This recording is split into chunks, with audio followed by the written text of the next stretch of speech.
Hello guys, for today's video guys ay magpunta tayo ng Trinto.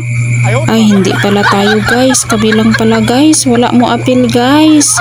Travel muna kami guys, papunta ng Trinto, pasyal lang muna kami. Relax lang muna kami guys. Ayan, ang ganda talaga ng view guys. Tingnan nyo ang langit. Maaliwalas guys. Ayan, napakaganda ng panahon natin ngayon guys. Thank you Lord guys. Wala nag-ulan guys. At fast forward guys ay dumating na kami dito sa Trinto, kaya kakain lang muna kami kasi nga nagugutom na talaga ang mga alaga namin sa aming tiyan guys. Kaya ayan guys, nagbili na kami ng aming ulam at saka ang kay Princess ay adobong atay na may egg guys. Yan ang kanyang uulamin ngayon. At ang sa akin guys ay nalilito pa talaga ako guys kasi mas gusto ko sana yung gulay. Pero wala talaga silang ibang gulay guys. Kaya ang napili ko ay Bicol Express na lang ang uulamin ko guys. Medyo mahanghang at masarap din talaga guys ang Bicol Express guys. Kaya yan ang pinili ko guys. Bali isang serve ay 50 pesos. Ang mahal naman. Wala kaming magawa kasi nga wala kaming dalang ulam, kaya mapilitan talaga kaming bumili guys. Ayan, tingnan nyo guys ang bata guys. Magsawsaw daw siya guys. Gumawa daw siya ng sawsawan niya.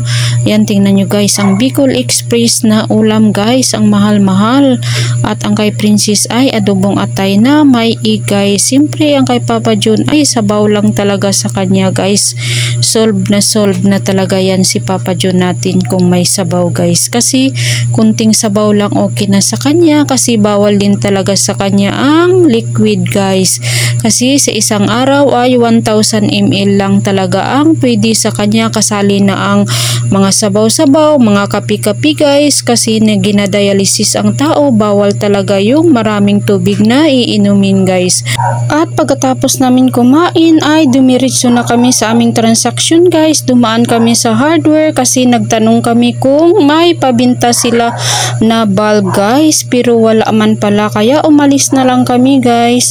Fast forward guys ay tapos na talaga ang aming mga transaction, hindi na namin na videoan kaya umuwi na kami guys. Pero bago kami uuwi, sabi ko kay Papa John na mag-washing muna siya guys kasi sobrang dugyot na talaga at super dumi-dumi pa talaga ang aming sidecar guys. Parang ilang years na talaga na hindi siya nakaligo guys.